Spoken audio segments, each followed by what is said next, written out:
Hello বন্ধুরা, আজকে আমরা ক্লাস 10-এর ষষ্ঠ অধ্যায় চক্রবৃদ্ধি সুদ ও সমাহার বৃদ্ধি বা হ্রাসের 6.2 এর 17 দাগের একের অঙ্কটা করব। প্রথমে অঙ্কটি করে নিন। 400 টাকার 2 বছরের সমূল চক্রবৃদ্ধি 441 টাকা হলে বার্ষিক শতকরা চক্রবৃদ্ধি সুদের হার কত তা লিখি।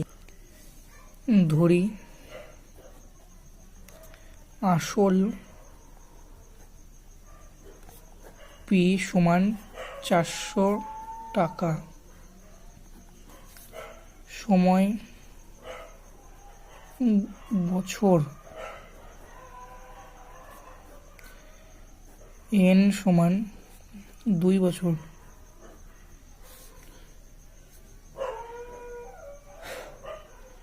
সুদের হার আর সমান জিজ্ঞাসা চিহ্ন।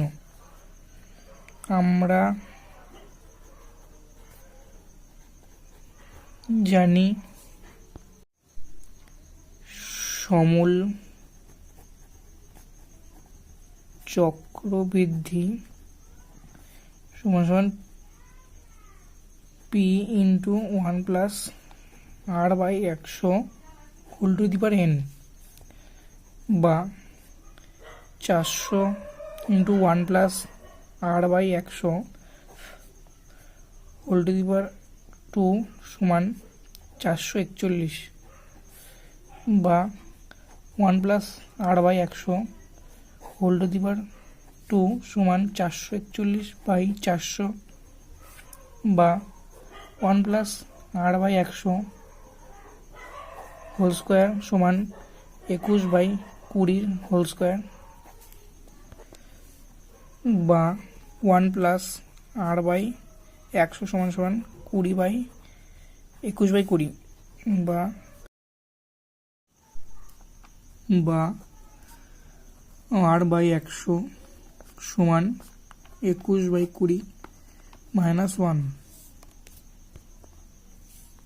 বা আর বাই 100 সমান লসাগু 20, উপরে থাকবে 21 মাইনাস 20, বা আর বাই 100 সমান 1 বাই 20। এই শূন্য কাটলো, এদিকে শূন্য কাটলো, 10কে 2 দিয়ে কাটলে 5, বা আর সমান 5। অতএব নির্ণেয় চক্র বৃদ্ধি সুদের হার সমান 5%।